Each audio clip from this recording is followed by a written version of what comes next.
acclamer Jésus le Christ ce matin. Maluria Bosia. Librosia Mantekepelia. Merci Jésus pour ta présence au milieu de nous ce matin. Oui, tu es là, tu es là, tu es là ce matin. Tu es là, Jésus le Christ ce matin. Tu es présent au milieu de nous par ton esprit. Oui, il est écrit là où 2 ou 3 sont assemblés à mon nom. Je suis là, je suis présent. Oh oui, Jésus, tu es présent ce soir. Tu es présent ce matin au milieu de nous. Tu es présent au milieu de nous. Tu es présent, Seigneur, ce matin au milieu de nous, par ton esprit. Alors, Saint-Esprit de Dieu, Esprit de Jésus, prends le contrôle ce matin. Prends le contrôle de ce temps. Prends le contrôle de ces moments. Esprit de Dieu, nous nous attendons pleinement à toi. Nous nous attendons pleinement à toi, Esprit de Dieu. Nous nous attendons pleinement à toi. Saint-Esprit, inspire les paroles de ma bouche et les pensées de mon cœur ce matin. Saint-Esprit de Dieu, alors que nous allons passer à un autre moment de ce temps, Esprit de Dieu, viens révéler encore Christ ce matin. Viens glorifier Christ. Tu es venu pas pour parler de toi-même, mais tu es venu pour glorifier le nom de Jésus. Et que Seigneur, au travers, Seigneur Père, de mon message, que Christ soit pleinement glorifié au milieu de nous. Merci, Saint-Esprit. Merci pour ta présence. Merci de ce que tu es là, tu es au rendez-vous. Esprit de Dieu, agis librement, simplement au milieu de nous ce matin. Et qu'à la fin, l'honneur et la gloire te reviennent à toi seul. Dans le nom et puissant, glorieux nom de Jésus, nous avons ainsi prié avec action de grâce. Est-ce que quelqu'un peut acclamer Jésus ce matin? Ah, bien-aimé, je ne t'entends pas. Est-ce que quelqu'un est dans la joie ce matin? Est-ce que quelqu'un est content d'être là ce matin? Ah, je ne t'entends pas. Est-ce que tu es content d'être dans la maison de Dieu ce matin? Est-ce que tu es content d'être dans sa présence ce matin?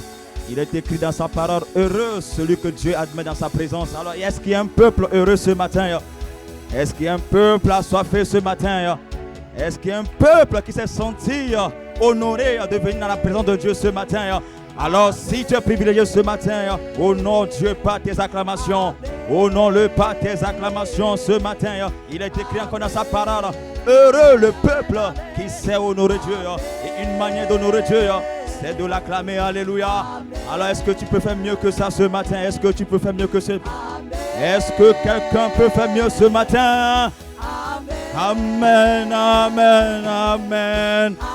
Amen, amen, amen. Amen, amen, amen. Amen. Alléluia. Bonjour à toutes, bonjour à tous. Bonjour à toutes, bonjour à tous. On dirait que ce matin, ça ne va pas. Il y a un problème? Bonjour à toutes, bonjour à tous. J'ai la ferme assurance que vous allez bien. Alléluia. Est-ce que tu peux m'aider à saluer ton voisin, ta voisine qui est juste à ta gauche, à ta droite? Dis-lui, bienvenue, sacrificateur de Dieu.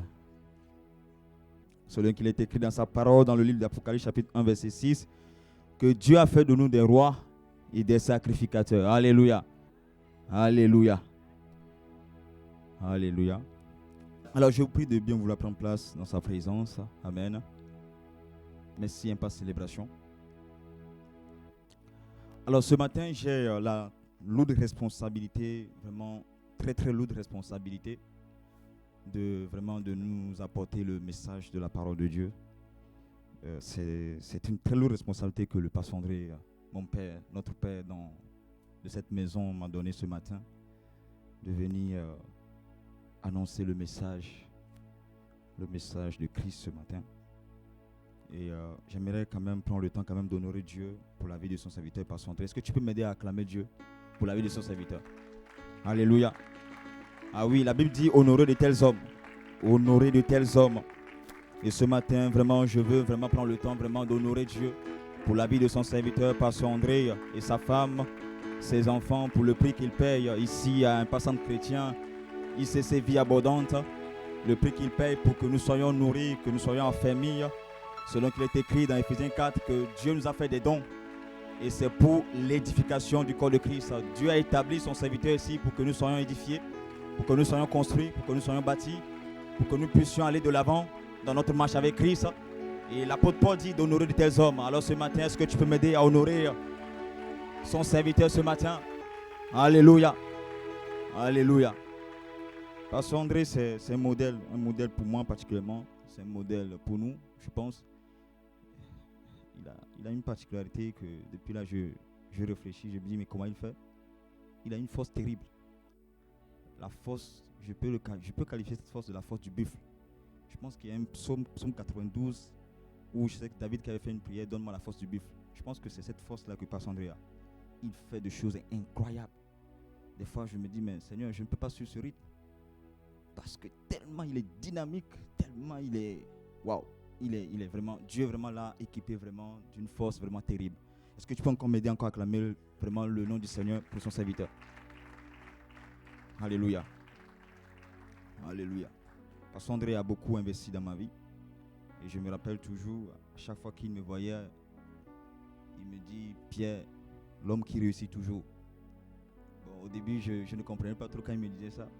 Mais c'est au fil des temps que l'Esprit de Dieu me dit, écoute, ce qu'il est en train de te dire, il est en train de briser des limitations sur ta vie. Il est en train de renverser des limitations. Il est en train vraiment de briser des barrières que tu ne pouvais pas franchir. À chaque fois qu'il déclarait ces paroles, il est en train vraiment de déplacer des barrières sur ma vie. C'est plus tard que je vais comprendre ce qu'il est en train de dire. À chaque fois quand il me voit, il dit, l'homme qui réussit toujours. Et j'ai fait une introspection, quand même, je me suis rendu compte qu'effectivement, ces paroles portent vie dans ma vie. Oui, je vous dis la vérité.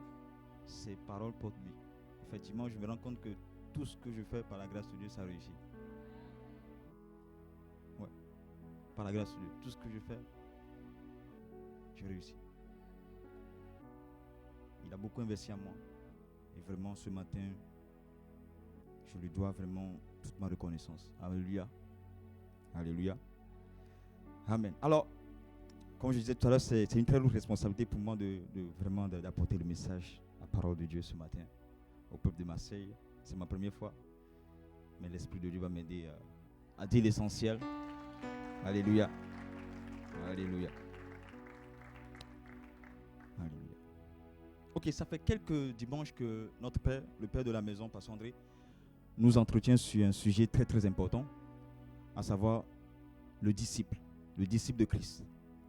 Ça fait déjà quelques dimanches où on a vu c'est quoi vraiment un disciple de Christ. Ensuite, quelles sont les exigences pour devenir un disciple de Christ. Je crois que le dimanche dernier, il parlait vraiment des bénéfices qui sont liés ou attachés aux disciples de Christ. Alléluia. Et moi, ce matin, le thème vraiment que Dieu a mis dans mon cœur s'inscrit toujours dans la thématique du sujet global que le Père est en train de développer. Mais ce matin, mon thème s'intitule « Le Saint-Esprit, le disciple et la famille d'impact ». Dis à ton voisin, le Saint-Esprit, le disciple de Christ et la famille d'impact. Dis-lui encore, le Saint-Esprit, le disciple de Christ et la famille d'impact. Quelqu'un se pose la question, Pierre, tu nous amènes où? T'inquiète, tu vas comprendre par la suite. Alléluia. Alors, rapidement, on va lire un texte dans Jean chapitre 8, verset 31. Jean chapitre 8, verset 31. La Bible nous dit, dans le livre de Louis II, il dit aux Juifs qui avaient cru en lui, si vous demeurez dans ma parole, vous êtes vraiment mes disciples. Dis à ton voisin, si tu demeures dans la parole de Dieu, dis-lui encore, si tu demeures dans la parole de Dieu, tu es véritablement un disciple de Christ. Ah, pourquoi? Non, je ne t'attends pas. Ton voisin a peur. Il a peur? Il a peur? Bon, dis-lui encore. Si tu demeures dans la parole de Christ, alors tu es vraiment un disciple de Christ. Alors, pose la question à ton voisin, est-ce que tu es un disciple de Christ? Il t'a répondu quoi? C'est vrai? D'accord. Ok, il n'y a pas de souci. Alors, Jésus, en fait, est en train de nous donner la définition et en même temps la condition pour être un disciple de Christ. Amen. Il dit, si vous demeurez dans ma parole, vous êtes vraiment mes disciples. Je crois que Pasteur André avait expliqué que demeurer dans la parole, c'est entendre et mettre en application la parole de Dieu. Alléluia. Donc celui qui entend et celui qui met en pratique la parole de Dieu, c'est celui-là qui demeure dans la parole de Dieu. Alléluia. Donc quand tu poses la question à ton voisin, est-ce que tu es disciple de Christ? Ça veut dire en fait que tu es en train de demander à ton frère, est-ce que tu pratiques la parole de Dieu? Pose-lui la question maintenant. Est-ce que tu pratiques la parole de Dieu? Ah. Il a répondu quoi? Un peu? Tu te demandes, est-ce que tu es sûr que tu pratiques tous les commandements de Dieu? Est-ce que tu es sûr que tu pratiques tout ce que Dieu te dit? Il t'a répondu quoi? Ah. Maintenant, pose-lui la question. Est-ce que tu es vraiment disciple de Christ?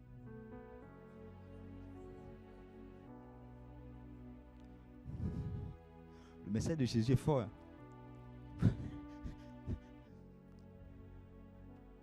Jésus est clair dans sa parole. Il dit, si tu demeures dans ma parole, tu es mon disciple. Si tu mets en application ma parole, si tu mets en pratique ma parole, alors tu es mon disciple. Voici la définition et la condition pour être un disciple de Christ. Alléluia. Un disciple, généralement, c'est quelqu'un qui fait ce que son maître fait. N'est-ce pas? C'est quelqu'un qui suit son maître. C'est quelqu'un qui aspire à être comme son maître. Alléluia. Et Jésus nous dit, si tu veux être son disciple, fais juste ce que je te demande de faire. Et qu'est-ce que Jésus nous demande de faire? De mettre en application sa parole. Alléluia. Alléluia. Je vais aller encore plus loin. Jean chapitre 14, verset 21. Version Semeur. Jean chapitre 14, verset 21. La version Semeur dit, celui qui m'aime, c'est celui qui retient mes commandements et les applique. Là, on a quitté un peu la dimension du disciple. Jésus va encore parler plus fort. Il dit maintenant, celui qui m'aime, celui qui m'aime, celui qui m'aime, fait quoi? C'est celui qui retient mes commandements. Non seulement qui retient mes commandements, mais qui applique mes commandements. Celui qui applique mes commandements. Donc, quand à chaque fois que tu mets en application la parole de Dieu, à chaque fois que tu exécutes les instructions de la part du Seigneur, tu es en train de démontrer à Dieu à quel point tu l'aimes. Tu n'as pas compris. Je répète. Je dis, à chaque fois que tu mets en application la parole de Dieu, à chaque fois que l'Esprit de Dieu te communique des instructions et que tu mets en application ces instructions, tu démontres à Dieu que tu l'aimes. Pose la question à ton voisin, est-ce que tu aimes Jésus? Est-ce que tu aimes Jésus? Pose-lui encore la question, est-ce que tu aimes Jésus? Parce que Jésus est en train de te dire, Jésus est en train de nous dire que celui qui l'aime, c'est celui qui retient ses commandements. Non seulement qui retient ses commandements, mais qui met en application ses commandements. Et quand vous lisez 1 Jean 5, verset 3, il dit car l'amour de Dieu consiste à garder ses commandements, et ses commandements ne sont pas pénibles. L'amour de Dieu consiste à garder ses commandements, et ses commandements ne sont pas pénibles. Quelqu'un va me dire, mais Pierre, pourquoi tu insistes beaucoup ce matin sur l'amour? L'amour. Parce que la caractéristique principale d'un disciple de Christ, c'est l'amour. Tu n'as pas compris? Je répète. La caractéristique principale d'un disciple de Christ, c'est l'amour. Jésus, dans Jean, verset 8, 31, il dit que celui qui met en pratique ma parole, celui-là est mon disciple. Là, il va plus loin. Il dit celui qui m'aime, celui qui m'aime, celui qui m'aime, c'est celui-là qui met en application ma parole.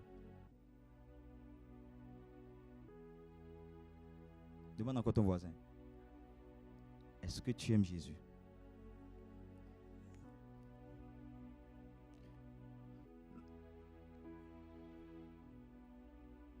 Lorsque nous pratiquons la parole de Dieu, non seulement nous sommes des disciples de Christ, mais nous démontrons à Christ que nous l'aimons. Et ce que nous devons, ou du moins, c'est une des choses qu'on doit remarquer chez un disciple de Christ, de façon visible, c'est cette capacité à aimer Dieu, non seulement à aimer Dieu, mais à aimer son prochain. Alléluia. Parce que l'amour que Dieu exige de nous va dans deux sens. Le sens vertical, c'est-à-dire que l'amour envers Dieu, et le sens horizontal, l'amour envers les autres. Donc, quand on parle de l'amour de Dieu, ce n'est pas que non, tu aimes Dieu et puis tu négliges ton frère et ta soeur. Non. D'ailleurs, ça n'a pas de sens. Tu ne peux pas prétendre aimer Dieu et ne pas aimer ton frère qui est juste à côté de toi. Dieu que tu ne vois pas. Dieu que tu ne vois pas, tu dis que tu l'aimes. Mais ton frère qui est juste à côté de toi, tu le vois tous les jours. Ton frère qui est la créature, une créature merveilleuse de Dieu. Quelqu'un que Dieu a pris le temps de construire, de bâtir, de former, qui est juste à côté de toi, tu n'arrives pas à l'aimer. Mais tu dis que tu aimes Dieu. Non, c'est pas vrai. Parce que 1 Jean 4, verset 20 va nous dire, si quelqu'un dit j'aime Dieu et qu'il haït son frère, c'est un menteur.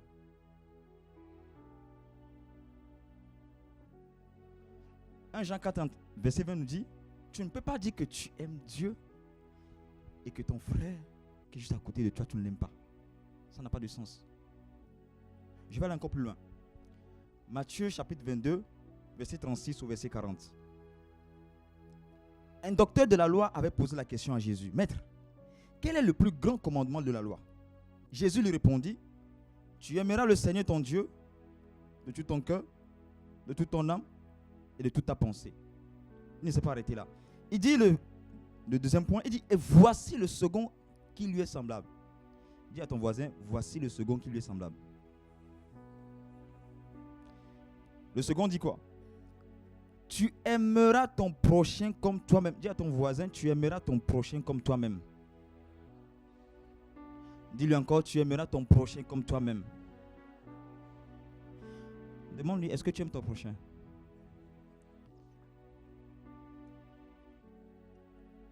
Ah, c'est fort, hein?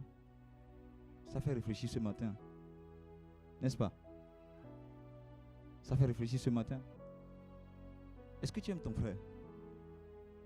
Ton frère ou ta soeur qui est juste assis à côté de toi, est-ce que tu l'aimes?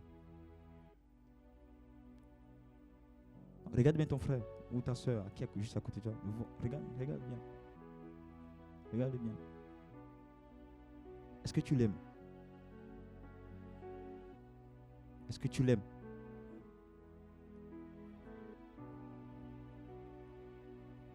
Est-ce que tu l'aimes?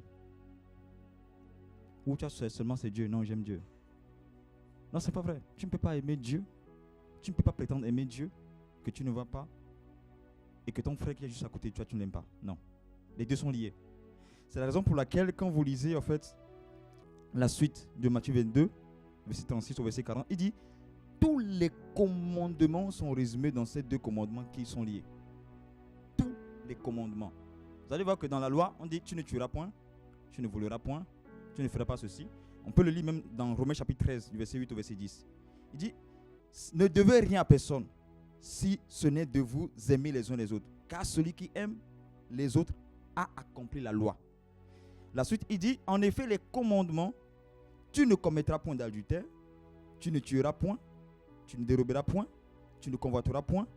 Et ce qu'ils peuvent encore y avoir se résume dans cette parole qui dit, tu aimeras ton prochain comme...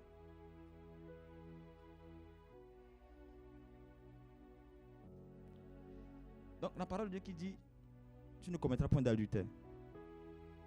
Si tu aimes. Parce que l'amour ne fait pas du mal à son prochain. parce que l'amour ne fait pas du mal à son prochain, donc parce que j'aime quelqu'un, je ne veux pas le faire du mal. Je suis marié, j'aime ma femme ou j'aime mon mari, je ne dois pas vraiment tromper mon mari ou tromper ma femme. Ça doit être une évidence. J'aime mon frère, je ne peux pas voler mon frère. Alléluia. J'aime ma soeur, je ne peux pas lui souhaiter du mal. Et quand vous lisez 1 Corinthiens chapitre 13, 1 Corinthiens chapitre 13, du verset 4 au verset 7, où l'apôtre Paul vraiment définit vraiment ce que c'est que l'amour, parce que l'amour dont on parle ici, c'est l'amour de Dieu. Ce n'est pas l'amour du monde. Ce n'est pas les sensations. C'est l'amour de Dieu. Et l'amour de Dieu en question, on peut le lire dans 1 Corinthiens 13, verset 4. Il dit la charité qui est encore l'amour est patient. Dis avec moi, l'amour est patient. Encore, l'amour est patient. L'amour est plein de bonté. L'amour n'est pas envieux. Quand tu aimes, tu ne peux pas envier ton prochain. Quand tu aimes, tu ne peux pas envier ton prochain. L'amour ne se vante point. La suite, elle ne sent point d'orgueil. Alléluia. La suite, il dit encore, elle ne fait rien de malhonnête.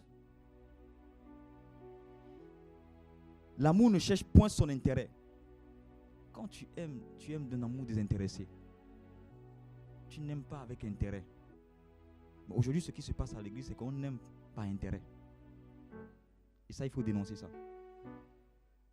Non? Les gens aiment parce qu'ils trouvent un intérêt. Mais est-ce que c'est de cet amour-là que Jésus exige de nous? Non, il faut qu'on comprenne bien la notion du disciple. Parce que c'est beau et bien de dire que je suis disciple de Christ. Mais il faut que dans ton entourage, qu'on voit vraiment les fruits dignes vraiment du fait que tu es disciple de Christ. Et une des choses qui atteste que quelqu'un est disciple de Christ, c'est que la personne manifeste l'amour de Dieu. Tu ne peux pas me dire le contraire. C'est ce que Jésus est en train de nous dire. Il dit celui qui m'aime, c'est celui-là qui met en pratique mes paroles. Vous allez voir que tout ce que Dieu nous demande, ce n'est pas pour nous et aux hommes. C'est pour notre bien. Le leadership de Dieu n'est pas basé sur la dictature. Le leadership de Dieu est basé sur l'amour. Dieu ne force jamais les gens à faire quoi que ce soit. Dieu te montrera toujours ce qui est bon, ce qui est mauvais. Il va te conseiller ce qui est bon. C'est ce qu'il a fait dans Genèse. Il a dit à Adam, tu peux manger tout, sauf ça. Mais Adam était libre de faire son choix. Quand le serpent est venu le tenter, il avait la capacité de dire non. Mais il a accepté. Dieu ne force personne. Alléluia. Tout ce que nous devons faire doit être soutenu par l'amour. Doit être précédé par l'amour. Doit être porté par l'amour. Par l'amour de Dieu. Mais la bonne nouvelle, c'est que l'amour de Dieu, Dieu savait très bien que c'était compliqué. Parce que même quand Dieu a donné la loi, Dieu savait que personne ne pouvait accomplir la loi. Parce que Dieu a donné la loi pour que tout le monde soit reconnu coupable. Que toute bouche soit fermée. C'est le peuple de Dieu qui a demandé la loi. Ce n'est pas Dieu lui-même qui a demandé à faire la loi. C'est le peuple qui a demandé la loi. Quand vous lisez bien l'Ancien Testament. Au temps d'Abraham, il n'y avait pas la loi. Oui ou non? C'est avec le peuple d'Israël dans le désert que la loi est venue. Et quand Dieu a donné la loi, il les a donnés pour que toute bouche soit fermée. Pour que personne ne vienne dire, oh non, oui, moi j'ai accompli la... Parce que même si tu as accompli les 9 lois, les 9 commandements, que tu n'as pas accompli un seul commandement, mais tu es coupable. Mais qui pouvait accomplir les 10 commandements? Personne. Mais Dieu a fait exprès. Dis avec moi, Dieu a fait exprès. Maintenant, il y a quelqu'un d'autre qui va venir maintenant accomplir la loi. Pour que toi, tu vis maintenant sous la grâce. Et cette personne, c'est qui? Cette personne, c'est qui? Cette personne, c'est qui? Acclame Jésus.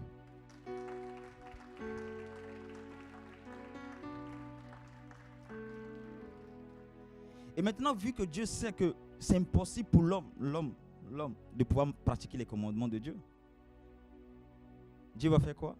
Dieu va maintenant donner de son esprit à l'homme.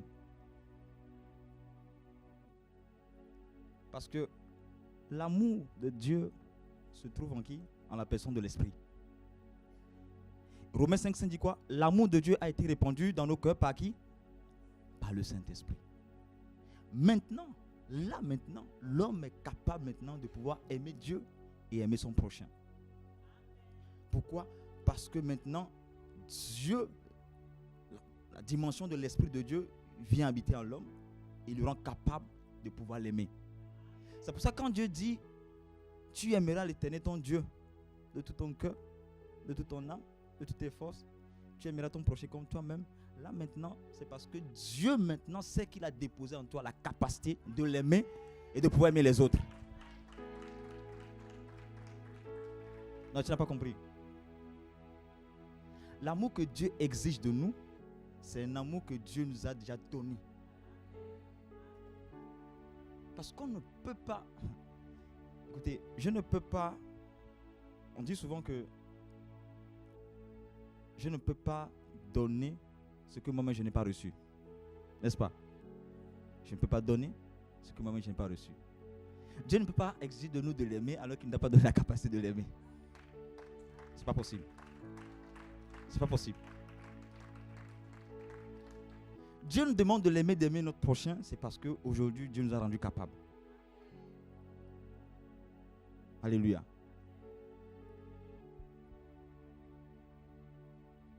Qui me suit ce matin?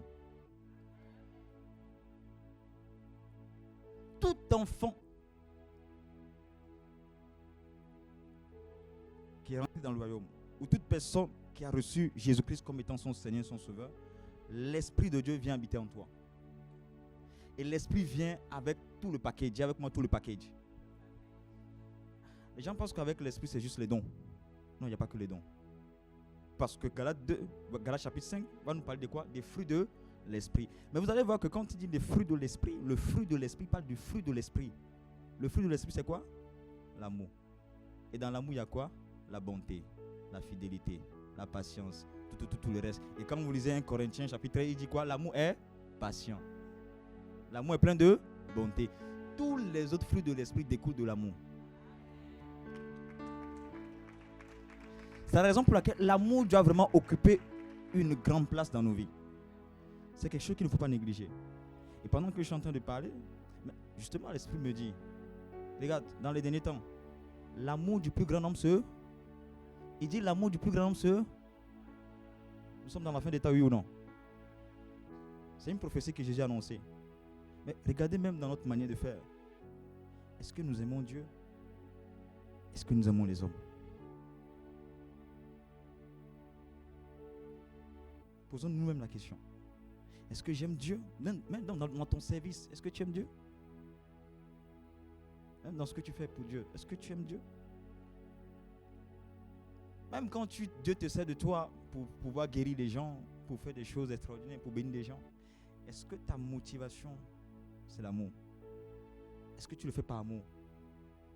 Parce que oui, 1 Corinthiens chapitre 13, toujours nous le dit, que si je guéris les malades, je chasse les démons, je peux même donner même des offrandes à des frères et sœurs à l'église.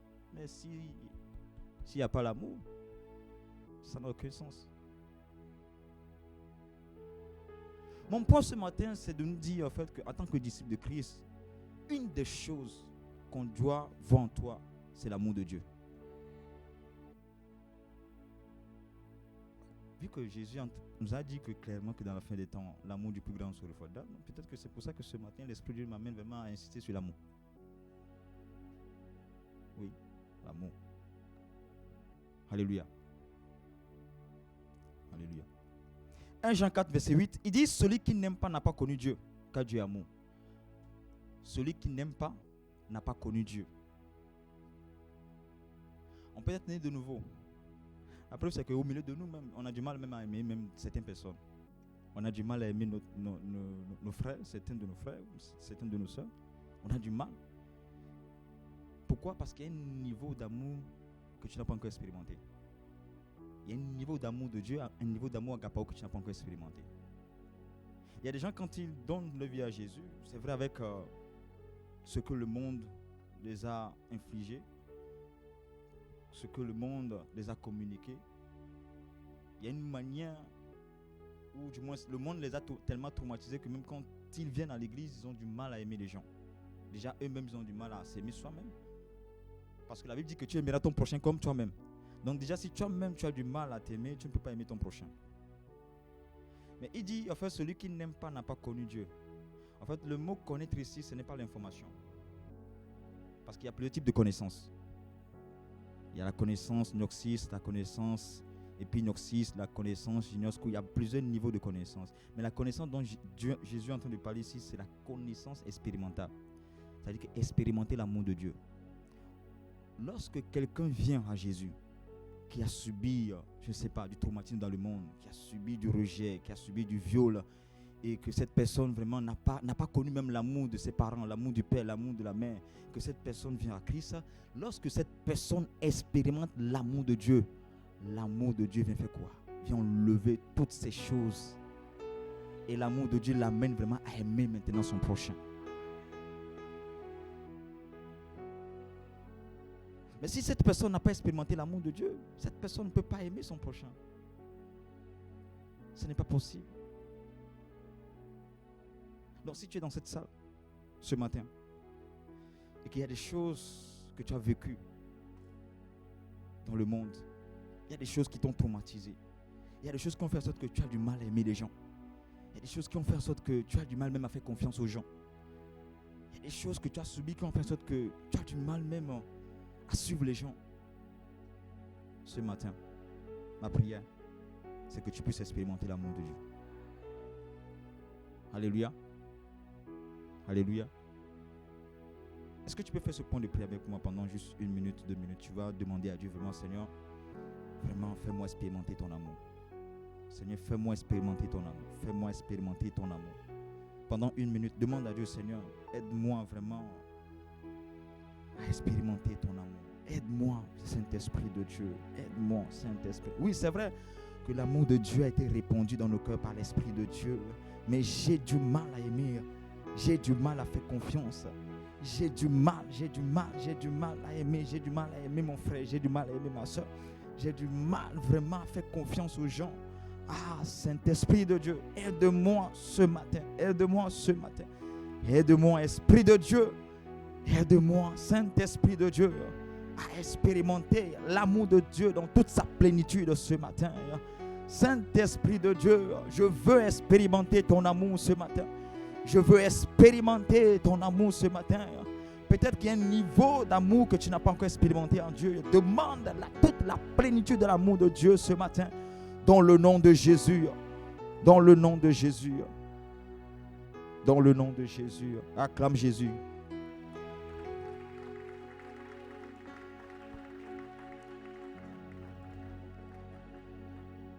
Alors ce point, vraiment, vu que j'ai dit tout à l'heure que l'amour de Dieu nous a été répandu dans nos cœurs par le Saint-Esprit, Romains 5,5, alors qui m'amène à aborder ce deuxième aspect de mon message. Qui est le Saint-Esprit? Dis à ton voisin, qui est le Saint-Esprit? Pose-lui encore la question, qui est le Saint-Esprit? Vous voyez, même quand on parle de l'amour, le Saint-Esprit est là. Le Saint-Esprit, c'est vraiment le noyau principal de la vie chrétienne. Même pour aimer, tu as besoin du Saint-Esprit. Parce que l'amour que tu dois manifester envers ton prochain se trouve dans la personne de l'Esprit. Mais ce matin, on va juste parler un peu vraiment de qui est vraiment le Saint-Esprit. Parce qu'il est important que tu saches vraiment qui est le Saint-Esprit. Lisons dans Éphésiens chapitre 1, verset 13. Version Semeur. Il dit en Christ, vous aussi, vous avez entendu le message de vérité. Cet évangile qui vous apportait le salut. Oui, c'est aussi en Christ que vous qui avez cru, vous avez obtenu de Dieu un signe que vous lui appartenez. Alléluia. Le Saint-Esprit, c'est un don que Dieu a donné à tous les croyants. Dis à ton voisin, le Saint-Esprit, c'est un don que Dieu t'a donné. Dis-lui encore, le Saint-Esprit, vois-le très bien. Dis voisin, le Saint-Esprit, C'est un don que Dieu t'a donné. Un don. Un don. Et c'est ce que nous dit Éphésiens chapitre 1, verset 13. Il dit, vous qui avez cru en Jésus-Christ, vous avez obtenu de Dieu quoi? L'Esprit Saint.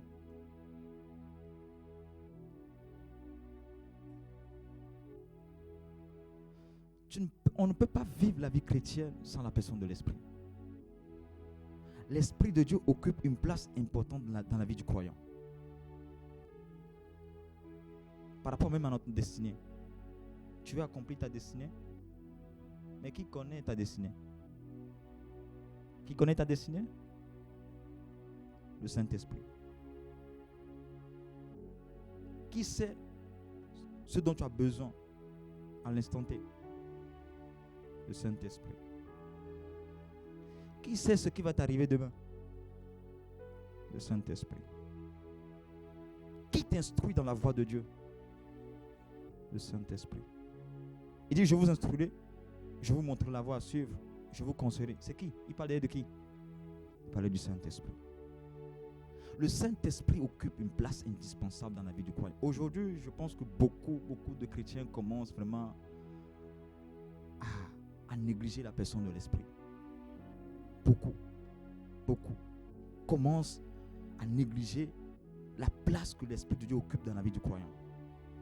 Et même dans le livre d'Éphésiens chapitre 1 verset 13, il va encore plus loin, il va dire, et par lequel il vous a marqué de son sceau, en signe que vous lui appartenez. C'est-à-dire que quand tu reçois Jésus-Christ comme étant ton Seigneur et ton Sauveur, Dieu pose sa signature sur toi. La signature de Dieu, c'est le Saint-Esprit. Tu vas me dire, Pierre, la signature c'est où? C'est où? Je ne le vois pas. Le monde invisible voit. Le monde des esprits voit. Le monde des esprits sait qui appartient à Christ et qui n'appartient pas à Christ. Mais comment ils le savent? C'est parce qu'il y a cette marque, l'empreinte de Dieu, la signature de Dieu, le Saint-Esprit qui est opposé sur chacun d'entre nous. Du moins sur toutes les personnes qui ont reçu Jésus-Christ comme étant le Seigneur et le Sauveur. Alléluia. Le monde invisible sait qui tu es. Si toi tu ne sais pas qui tu es, eux ils savent de l'autre côté qui tu es. Maintenant, parenthèse, quand tu ne sais pas qui tu es, ils vont profiter de ton ignorance pour t'abattre, pour te détruire, pour te faire du mal. C'est la raison pour laquelle Jésus va dire, mon peuple périt pour faute de connaissance. Faute de connaissance. Regarde, la connaissance, le manque de connaissance détruit les enfants de Dieu aujourd'hui. Le manque de connaissance, je répète, le manque de connaissance affaiblit les enfants de Dieu. Le manque de connaissance donne l'accès au diable de pouvoir les détruire. Écoutez, il y a 3 grandes portes par lesquelles l'ennemi utilise pour détruire les enfants de Dieu. 1, la désobéissance ou encore le péché. 2, l'héritage maléfique ou encore les malédictions générationnelles, parce qu'il y a un ancêtre quelque part, 2e génération ou je sais pas 3e génération, qui a fait des choses dans votre famille, donc qui a livré vraiment toute la famille entre les mains d'une divinité, et cette divinité contrôle un domaine de ta vie, bien que tu as donné ta vie à Jésus. Ah, bien aimé, la divinité là ne lâche pas. Pourquoi elle ne lâche pas? 3e point, parce qu'il y a une porte que tu as ouverte, et c'est quoi cette porte? C'est l'ignorance. L'ignorance est une porte aujourd'hui que l'ennemi utilise pour décimer beaucoup de chrétiens. Parce qu'il y a 3 personnes qui savent qui tu es. Dieu sait qui tu es. Satan sait qui tu es. Et toi-même. Mais le problème, c'est que si tu ne sais pas qui tu es, le diable sait que tu ne sais pas. Et parce que le diable sait que tu ne sais pas, il va profiter maintenant de cette ignorance pour te détruire. Parce que quand vous lisez Colossiens 2,15, il dit, il a dépouillé toutes les autorités. J'ai fait des recherches approfondies par rapport à ce test, mais je me suis dit, mais Seigneur, qu'est-ce que ça veut dire dépouiller? Non, il dit bien, j'ai retiré le pouvoir à Satan. Le pouvoir, je l'ai retiré. Je l'ai retiré. Donc ça veut dire que Satan n'a plus le pouvoir sur la nouvelle création. Mais je me suis posé la question, je dis, mais si Satan n'a plus de pouvoir sur la nouvelle création, mais comment se fait-il que les enfants de Dieu sont détruits? Il dit, Pierre, écoute, le manque de connaissance Le fait que les enfants de Dieu ne savent pas qui ils sont donne l'accès au diable pour les détruire. C'est la raison pour laquelle, bien aimé, nous devons augmenter en connaissance. Dis à ton voisin, tu dois augmenter en connaissance. Non, dis-lui, tu dois augmenter en connaissance. C'est la raison pour laquelle l'apôtre Paul dit dans Colossiens 1, verset 9, il dit, remplis-moi de la connaissance de ta volonté, ou fais-moi connaître par ton esprit. Il y a encore l'esprit. Fais-moi connaître par ton esprit ta volonté, en me donnant une entière sagesse et un discernement parfait. Le manque de connaissance détruit les enfants de Dieu. Et nous devons augmenter en connaissance. Même quand tu pries, frère, ta première motivation, c'est de connaître Dieu. Quand tu t'assois pour lire la parole de Dieu, ta motivation, c'est de connaître Dieu. La prière, ce n'est pas une question de performance. Oh, je prie 2 heures. Je prie 3 heures. Bien aimé. Ce n'est pas une question de performance. Est-ce que dans ta prière, est-ce que ta première motivation, ton premier but, c'est de connaître Dieu? Quand tu médites pour les autres? Tu médites juste pour avoir le réma, pour qu'on sache que tu as le réma? Ou tu médites parce que, Seigneur, je vais apprendre à te connaître? Comme Salomon, ou du moins David a dit à son fils Salomon, apprends à connaître le Dieu de ton Père. 1 Chronique 28, verset 6. Apprends à connaître le Dieu de ton Père. Voici un des secrets, je dirais le secret principal de David. Et c'est le secret que David a donné à son Salomon comme étant l'héritage avant qu'il ne parte. Il dit, Salomon, mon fils, tu veux réussir dans la vie? Tu veux avancer dans la vie? Tu veux aller loin dans la vie? Apprends à connaître qui est Dieu. Mais quand nous, on se retrouve, ou du moins on prie, ou on médite, est-ce que notre motivation c'est de connaître Dieu? Parce que chercher à connaître Dieu atteste que tu aimes Dieu. Tu n'as pas compris?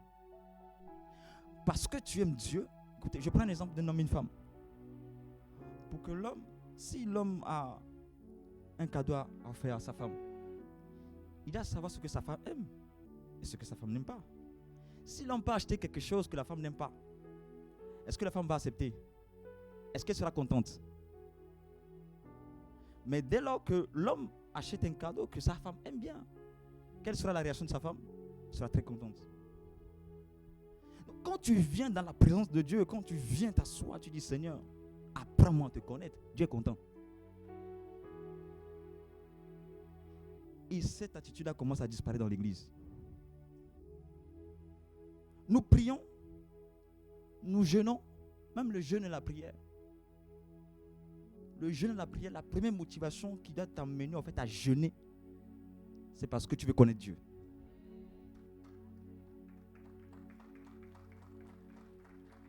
Je répète, même quand tu jeûnes, quand tu n'as aucune instruction divine, parce qu'il y a des jeunes qui sont poussés par l'esprit.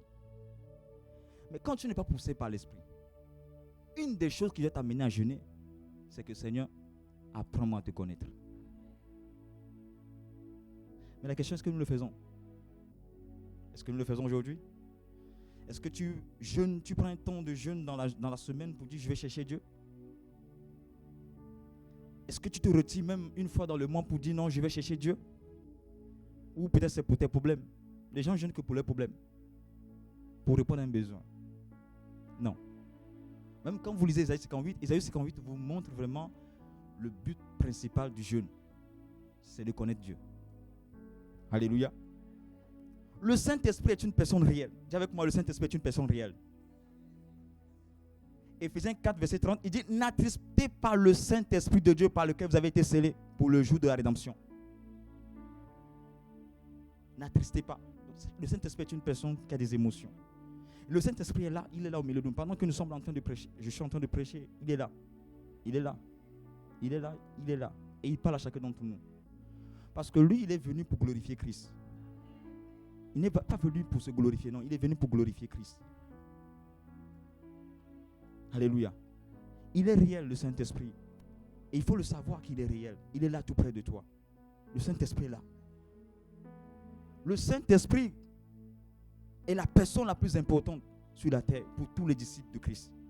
Jean 16, verset 7, il dit, cependant, je vous dis la vérité, il vous est avantageux que je m'en aille, car si je ne m'en vais pas, le consolateur ne viendra pas vers vous. Mais si je m'en vais, je vous l'enverrai.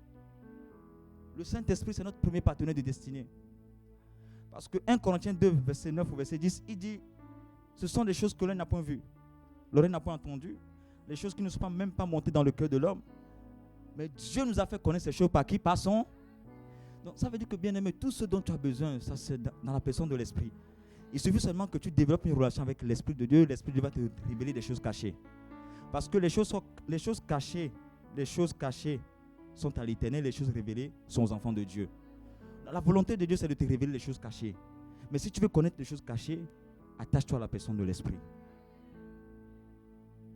Alléluia. Et le rôle principal, vraiment, du Saint-Esprit dans la vie du disciple, c'est de pouvoir bâtir et construire ce disciple. Parce que quand vous lisez Luc chapitre 6, verset 40, il dit, le disciple n'est pas supérieur à son maître, mais tout disciple bien formé sera comme son maître. Il dit, tout disciple bien formé sera comme son maître. Dieu nous a créés à son image et à sa ressemblance. Il y a quelque chose qui est passé, il y a de cela des années, dans Genèse 1. La volonté première de Dieu, c'est que l'homme puisse lui ressembler. Mais comme l'homme a failli dans sa responsabilité, le péché est venu vraiment tout renverser, détruire l'homme. Mais maintenant, quand Christ est venu, maintenant, notre modèle, c'est qui? C'est Christ. Et le Saint-Esprit est venu pour que nous soyons à l'image de Christ, pour que nous puissions de plus en plus ressembler à Christ. Pour que ressembler à Christ, c'est vivre comme Christ. Et Christ est venu sur la terre pour nous donner en fait le type de vie qu'un chrétien doit vivre. Il est venu nous donner l'exemple. Quand on dit un modèle, c'est un exemple. Il nous a montré la vraie vie que Dieu attend de nous. Et pour vivre cette vie, il savait qu'on ne pouvait pas le faire sans la personne de l'Esprit. C'est la raison pour laquelle il a dit à ses disciples, cependant, je vous dis, il vous est avantageux que je m'en aille. Pour que qui? Le consolateur, le paraclet, qu'on appelle encore l'aide, vient t'aider à faire quoi? À marcher pleinement dans la volonté de Dieu. D'abord connaître la volonté de Dieu et marcher pleinement dans la volonté de Dieu. Parce que tu ne peux pas marcher dans la volonté de Dieu sans connaître la volonté de Dieu. Et tout à l'heure, on a dit dans 1 Corinthiens 2, verset 9 que la volonté de Dieu se trouve dans la personne de qui? De l'Esprit. L'Esprit de Dieu, une fois que tu développes une relation sincère avec lui, il va te faire connaître ce que Dieu le Père attend de toi, puisque chaque jour, Dieu attend vraiment de toi des choses que tu dois réaliser. Parce que avant même que tu ne sois créé, avant même que tu ne fusses dans le ventre de ta mère, Dieu avait déjà dressé un cahier des charges pour ta vie chaque jour. Mais pour connaître cette volonté ou la volonté de Dieu chaque jour pour ta vie, c'est l'Esprit de Dieu qui te fait connaître cette volonté. Alléluia. Alléluia. Alléluia. Et la Bible nous dit dans Matthieu chapitre 18, verset 16, il dit, et moi je te dis que tu es Pierre. Et que sur cette pierre, je bâtirai mon église. Dis avec moi, je bâtirai mon église. Je bâtirai mon église. L'église dont Jésus est en train de parler ici, ce n'est pas un bâtiment. On est d'accord? L'église dont Jésus est en train de parler ici, ce sont des disciples. Ce sont des disciples. Ce sont des disciples que Jésus dit qu'il va bâtir. Mais il dit, je bâtirai mon église. Sur qui? Sur la pierre. Mais de quelle pierre il parle? Rappelez-vous dans Marc chapitre 12, verset 10. Il dit, n'avez-vous pas lu cette parole de l'Écriture? La pierre qu'ont rejetée ceux qui bâtissaient est devenue la principale de l'angle. Question, qui est cette pierre? Qui est cette pierre? Qui est cette pierre?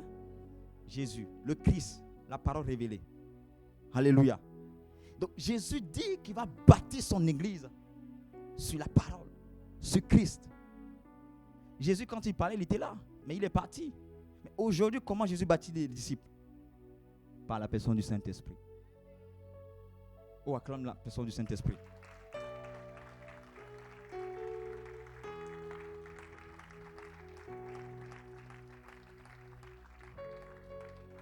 Alors, dans mon thème, j'ai parlé de le Saint-Esprit, le disciple et la famille d'impact. Une famille d'impact, c'est un moyen dont le Saint-Esprit se sert pour bâtir, pour construire des disciples. Je répète, la famille d'impact, c'est un moyen dont le Saint-Esprit se sert pour bâtir et construire des disciples. Parce que la finalité, c'est que le Saint-Esprit doit bâtir des disciples. Il doit construire des disciples. Et il a trouvé un moyen. Et ce moyen, ce n'est pas le moyen principal, mais c'est un des moyens. Et c'est un modèle même que lui-même il a inspiré, l'Esprit de Dieu a inspiré même aux apôtres, à l'église primitive d'implémenter. Parce qu'à un moment donné, l'église a commencé à grandir. Parce qu'au début, ils étaient 120 dans la chambre haute. Après, ils sont passés à 3000. Après de 3000 encore, Dieu a encore rajouté combien? 5000. Après, ouf, cascade. Il y a une multiplication, une expansion vraiment, une croissance exponentielle. Et c'est le partage de Marseille au nom de Jésus. Je déclare que c'est le partage de Marseille au nom de Jésus. Je dis que Marseille entre dans une saison d'expansion. Une saison d'expansion. Une saison où même DSP, on ne trouvera plus, même les gens viendront, ne trouveront plus de la place. Oh, je déclare que c'est le partage de Marseille. Je dis la réunion de DSP c'est à 19h30. Mais à 18h30, les chaises seront déjà pleines. Je décrète dans le nom de Jésus que Marseille vivra cette promesse dans le nom de Jésus. Oui, le temps est arrivé où durant le temps de DSP, à 18h30, les gens viendront, ils vont se retrouver dehors. Pourquoi? Parce que la salle est déjà pleine.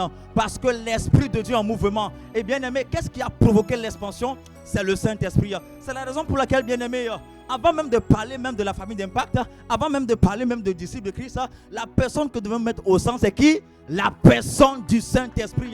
Bien aimé, ce qui a fait en sorte que les disciples sont passés de 120 à 3000, à 5000, après 8000, après 10 000, c'est parce qu'il y a quelque chose qui s'est passé.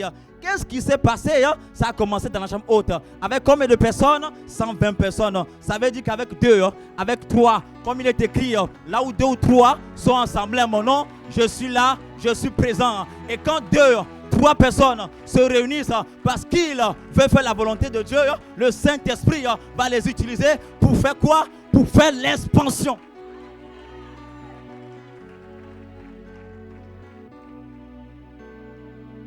Ils étaient au départ 120 dans la chambre haute. Mais il y a quelque chose qui s'est passé. Mais qu'est-ce qui a créé vraiment ce mouvement? C'est parce qu'il y avait des cœurs qui avaient vraiment une soif, un désir ardent. Ils s'attendaient à qui? À la personne de l'Esprit. Nous voulons connaître une expansion, le Saint-Esprit. Nous voulons que nos DSP, vraiment, que les gens viennent en cascade ici, le Saint-Esprit. Nous voulons connaître une expansion exponentielle, le Saint-Esprit.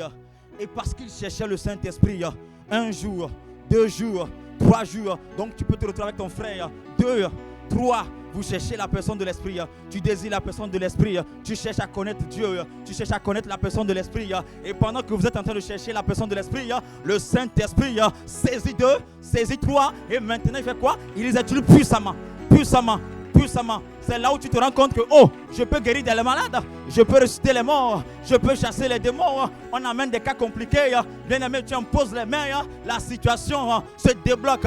Oh bien aimé, je vois ici à Marseille un peuple que Dieu va équiper de façon surnaturelle pour l'expansion, pour la croissance. Bien aimé, la croissance dont on parle, ce n'est pas juste pour les chiffres, non. Parce que Dieu, dans la fin des temps, il a dit quoi? Je vais répandre mon esprit sur qui? Sur toute chair. Il est en train de parler de quoi? De la moisson abondante. Et quand on parle de la moisson abondante, bien aimé, Dieu désire une seule chose, que les hommes soient sauvés et que les hommes parviennent à la connaissance de la vérité. Parce que Dieu aime sa créature, parce que Dieu veut que sa créature ne périsse point. Alors Dieu va susciter des hommes ici à Marseille. Dieu va susciter ici des femmes à Marseille. Dieu va les équiper, Dieu va les oindre pour qu'ils aillent annoncer, prêcher, démontrer la puissance de Dieu. Oh bien-aimé, le temps est venu. Oh, tu te sous-estimes. Tu te sous-estimes beaucoup. Mais bien-aimé, lorsque le Saint-Esprit a commencé à t'utiliser, c'est là que tu vas te rendre compte que tu n'es pas n'importe qui. Bien-aimé, lorsque le Saint-Esprit va commencer à t'utiliser puissamment, lorsque le Saint-Esprit va t'utiliser pour guérir des malades, oh bien-aimé, il y a des gens qui viendront juste entendre ta sagesse parce qu'ils vont discerner que tu as un esprit de sagesse et d'intelligence. Même dans ta famille, tu peux être le berger, ou du moins tu peux être le Benjamin, mais les aînés viendront pour dire, oh Benjamin, mais ils vont même t'appeler grand. Ils vont t'appeler grand, bien que tu sois le Benjamin, bien que tu sois le petit, ils vont venir s'asseoir pour dire, oh grand, est-ce que tu peux vraiment nous communiquer ta sagesse? D'où te vient ta sagesse? Le Saint-Esprit.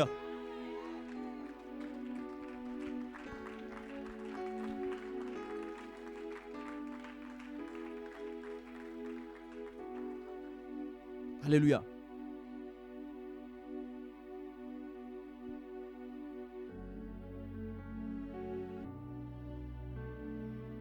Voyons la famille d'impact comme étant un moyen. C'est comme un informaticien qui se sert juste de l'ordinateur pour faire quoi? Pour développer des logiciels, pour répondre à un besoin. L'ordinateur, c'est un moyen. Mais l'auteur, c'est qui? C'est le développeur. C'est l'informaticien. Donc le Saint-Esprit, lui, parce que le dimanche, il y a beaucoup de monde. Et le dimanche, il y a des choses qu'on ne peut pas faire. Tu ne peux même pas poser des questions. Et dans nos familles d'impact, où on est en petit groupe, on a encore le temps vraiment déjà de se connaître. On a le temps vraiment d'apprendre à méditer. On a le temps vraiment de pouvoir poser des bonnes questions pour chercher à comprendre les Écritures. Oui, c'est ça. Et quand on se réunit comme ça dans les familles d'impact, le Saint-Esprit doit se manifester. Le Saint-Esprit, parce qu'on vient pour faire quoi? Pour connaître Dieu. Et là où il y a une réunion où on veut connaître Dieu, l'Esprit de Dieu se positionne déjà. Mais vous savez que c'est dans la famille d'impact que j'ai appris à exhorter. Aujourd'hui, je prêche devant vous. Mais j'ai commencé où? Dans une famille d'impact. C'est dans la famille d'impact que Dieu a travaillé sur ma manière de prêcher, sur ma manière d'exhorter. C'est dans la famille d'impact que j'ai appris vraiment à développer l'art de la prière. Oui, c'est dans les petits groupes que le Saint-Esprit vraiment va t'aiguiser. C'est dans les petits groupes que tu vas t'exercer. Pour aller même au combat, il faut d'abord t'exercer à la maison. David, il s'exerçait où? David s'exerçait où? Dans la brousse. Avec qui? Les lions. Pour pouvoir tuer Goliath, David, lui, s'exerçait sur les lions. Pour le grand jour. Bien aimé, on commence quelque part. On commence tout petit. Et il y a certaines personnes qui viennent dans la famille, ou du moins qui disent que non, je ne peux pas venir. Bon, ils se disent non, je ne vais pas venir dans une famille d'impact parce que je ne sais pas qu'est-ce que ça m'apporte. Ça, c'est de l'orgueil. C'est de l'orgueil. Oui, c'est de l'orgueil. Parce que tu es en train de dire que le Saint-Esprit ne peut pas te toucher au travers des personnes. Alors que le Saint-Esprit a été répandu dans nos cœurs. Le Saint-Esprit habite dans chacun d'entre nous. C'est-à-dire que tu ne crois pas que le Saint-Esprit peut se servir de Maman Alice pour te parler. Ce n'est pas Maman Alice que tu es en train de négliger. C'est le Saint-Esprit que tu es en train de négliger. C'est dans des petites réunions que le Saint-Esprit fait son travail. Il a le temps, parce que les dimanches, des fois, à cause du temps, non, il y a des choses que le Saint-Esprit, il est un peu limité. On le limite. Pas qu'il est limité, on le limite. C'est nous-mêmes qui le limitons. Mais dans la famille d'impact, il a le temps pour travailler. C'est dans la famille d'impact qu'on exerce les dons spirituels. C'est dans la famille d'impact que j'ai appris à développer le don de parole de connaissance. C'est dans la famille d'impact que j'ai appris à développer le don de guérison. Bien aimé, d'où m'est venue l'audace de parler? D'où m'est venue l'audace de prêcher? D'où m'est venue l'audace même de demander aux gens, est-ce que tu es malade pour que je puisse prier pour toi?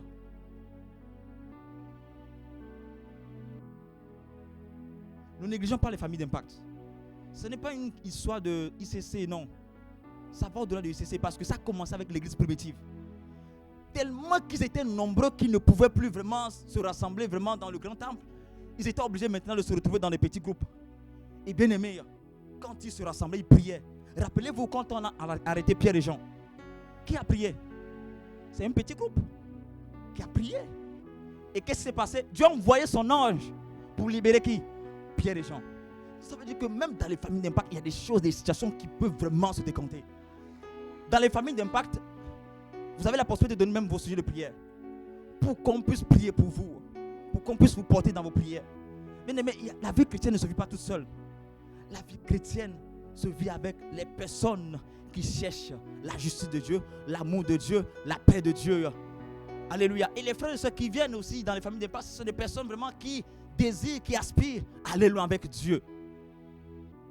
Alléluia.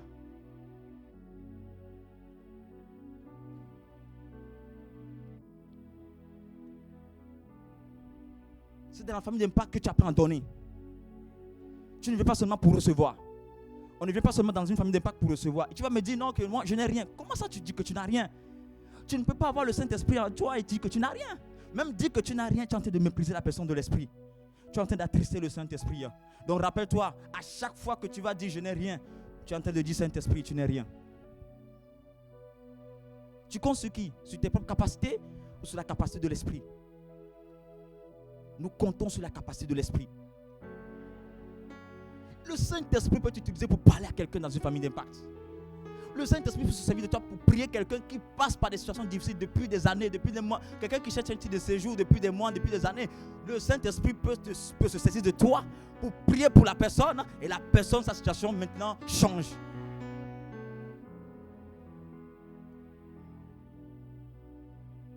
Le Saint-Esprit peut te communiquer des pensées par rapport à quelqu'un. Parce que les dons ont été investis en nous pour que nous puissions faire quoi? Nous puissions bénir les gens. Mais le Saint-Esprit est en toi. Il est venu avec un package. Il a beaucoup de dons en lui. Mais tu n'utilises pas ces dons. Les gens en ont besoin. Qui n'aime pas la prophétie ici? Qui n'aime pas la prophétie? Qui n'aime pas les paroles de connaissance? Qui n'aime pas que Dieu le localise? Quand je viens ici, je dis Tata Christine, voici ce que Dieu dit sur moi. Dans 2 jours, tu auras une opportunité où le boulot dans lequel tu étais là, Dieu va maintenant te faire basculer dans notre boulot où vraiment tu auras un meilleur salaire. Où tu auras même du temps même encore de servir encore plus Dieu. Est-ce qu'elle sera contente ou pas? Mais ça vient de qui? De l'Esprit. Le Saint-Esprit est là pour vraiment pour nous édifier, pour nous aider, pour nous construire, pour nous bâtir, pour nous faire du bien. Alléluia. Alors je termine mon message. Je termine mon message. Nous sommes dans la fin des temps. Et la moisson est très grande. Et Dieu va de plus en plus envoyer du monde ici à Marseille. Dis-moi amen. Tu ne crois pas? J'ai dit Dieu va envoyer de plus en plus du monde à Marseille. Oui. J'ai dit Dieu va envoyer du monde ici à Marseille. Ah, bien aimé, tu ne comprends pas. J'ai dit Dieu va envoyer du monde ici à Marseille. Dieu va... Non, en fait, ce n'est pas une question. C'est la saison de la moisson abondante. Ça n'a rien à voir avec le temps de prière que tu fais. C'est la saison de la moisson abondante. Dieu, lui, il va envoyer des gens. Parce que c'est la saison pour que les gens soient sauvés. Mais peuple de Dieu, est-ce que nous sommes prêts à les accueillir? Est-ce que nous sommes prêts à les accueillir? Sommes-nous prêts à les accueillir? Sommes-nous prêts? Sommes-nous prêts? Est-ce que nous sommes prêts? Donc quand demain on va te nommer le pilote, il ne faut pas fuir. Mais la personne qui t'a nommé pilote, c'est parce qu'il a dit c'est une grâce. Peut-être que toi-même tu n'as pas vu. Donc quand on te dit pilote, accepte. Parce que c'est comme ça que Dieu va te bâtir. C'est comme ça que Dieu va te construire. C'est comme ça que Dieu va travailler avec toi. Les richesses qui sont enfouies en toi, Dieu va les faire sortir par la personne de l'Esprit.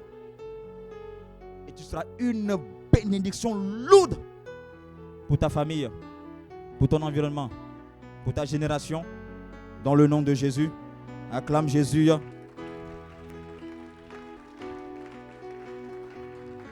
Baloria basumbilia baroskopa antekepelia. Lebrosi kamahante lebrosoma. Alors élève ta voix pendant quelques minutes. Rends grâce à Dieu pour cette parole qui a été annoncée. Rends grâce à Dieu. Dis merci à Dieu pour cette parole. Dis merci à Dieu pour cette parole. Bénis le nom du Seigneur pour cette parole.